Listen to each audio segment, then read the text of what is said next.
Alright, what we're going to talk about today is plying. What I'm working on right now is plying a couple sleeping singles. These are singles that have been sitting around for almost an eternity, probably over a year. And it's not very even spinning because this is from a bunch of demo yarn from some shows we've been at. What I want to show you is, first of all, that starting with the sleeping single, to get the ply twist that I want, I have got a really curlied up mess here. And someone who hasn't done much plying might look at that and get a little frightened that they're going to end up with, with a yarn that isn't going to work. But this is fine. The reason I'm getting so much overply is because these singles have been sitting on the bobbin for so long that the twist, the spin twist, has all gone to sleep. And so I have to use my judgment a little bit to decide how much ply twist I'm going to put in here. And you'll notice I'll be talking about this again in a little bit, but I am putting in twist at one rate. Say I'm counting up to about 6, and then I'm letting it wind on no faster than 3. So let me just do an example of that. So I might go 1, 2, 3, 4, 5, 6, 1, 2, 3. 1, 2, 3, 4, 5, 6, 1, 2, 3. Again, when we look at what I've done, it looks crazy like that. But let me show you what I had spun plied previously. Was this sample. It looked exactly like this, but with one quick wash in hot water. And I mean just putting it in hot water, squeezing all the water through it, and then wringing it out. I have this totally balanced, not beautiful, but totally balanced little yarn. So this is really important that you understand that if your single has been sitting for a long time, you can't go by that old rule where it said that when you ply, this should just hang relaxed. If you did that, it would be so underplied, it'd be a mess. So if we look at what this started out like, I took a length of that single and I just plied it back on itself. And you can see that there's practically no ply twist there at all. That's again because those singles are sound asleep. I took another sample exactly like this and I put it into hot water and I worked the water through it, and I ended up and then just let it ply on itself, and this is what I came up with. So that tells me that when I am plying this single, I should be achieving a ply twist that looks like that. So you can see from this example that this tells me that when I wash this, it's going to relax out into a balanced yarn. So there's one example. Now I'm going to switch to some fresh singles. And what I did with these, I just spun these a few minutes ago, and it may be exciting to try to ply those because they're a little overzealous. But then I did a quick ply back, and that's the ply twist that amount of spinning is calling for. Remember, if I put a little tiny bit of spin twist, I'm only going to be able to do a little gentle plying that they have to balance. All right, so those are my little samples. Now, sampling is really important.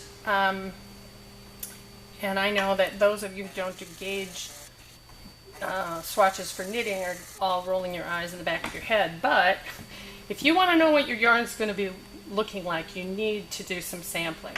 So what you can do is get your spinning going, and after a few minutes you're pretty happy with what you're getting. Pull out a sample off the bobbin, apply it back on itself. That'll give you this sample. And that's something that then you will have when it comes time to ply, and you know what to look for. And that's this amount of plying. Or if, like what happened here, you leave some stuff on a bobbin for years and then you want to ply it, then you can do what I was talking about, is take a sample off your bobbin, apply it back on itself, put it into a bowl of hot water. It may take 5 or 10 minutes to do it, but you will actually see this sample moving in the water. And then when you take it out, it will tell you the ply twist that you're going to go for. So hopefully that's understandable. All right, so now if I can find my end, I am going to apply these little babies. Now because these are really fresh, this will be a little different experience. So remember how hockled and stuff that looked. Just going to tie this on and start plying. And I am going to be trying, to get plying that looks like that. And I don't ply at a very fast speed because I don't think that if I can't see what's happening here, how do I know that I'm going to be getting that? So you will notice that I'm not a super high speed plier. And what I want to show you is if I stop right now and I let that relax, you'll notice that that does hang in a pretty relaxed state. It's a little bit of extra ply twist there, but for the most part that is a relaxed balanced yarn. That's because the ply or the spin twist is being used up by this plying, and I've got a balanced yarn right away. That only happens if your singles are really fresh. So as far as plying technique, what I recommend, that I have learned from all the smart people out there, is that I want whatever time it takes to put my plying twist in the way I want it. I'm then going to use about half that amount of time with the wind on. So again, let me get this one set, and it's hard to do and talk at the same time. So 1, 2, 3, 4, 5, 6, 7. 1, 2, 3 and a half. 1, 2, 3, 4, 5, 6. 1, 2, 3.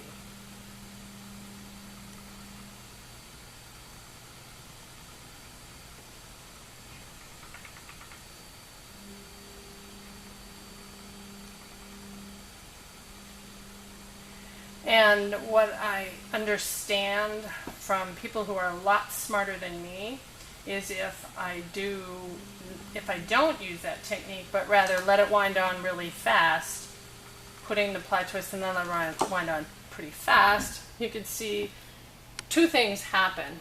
One thing is it just gets out of control, but it also balloons out as it goes on. It can cause some real problems with your winding on. You get big lumps and lumps. But also, apparently, the people who know more than I do, that winding on that way, you lose some of your twist as it's winding on. So if you wind on really fast, it apparently creates more of a problem. You lose more of your twist.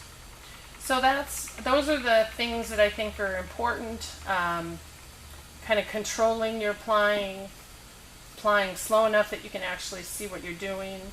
You've all heard me say it. You're talking about the frosting on the cake here. So I want a really nice yarn. So I want to put my time in when I'm plying. So do some sampling either with your fresh singles before you start doing much of your spinning, or if you have old bobbins, do the hot water soaking technique that I talked about. All right, well, happy spinning.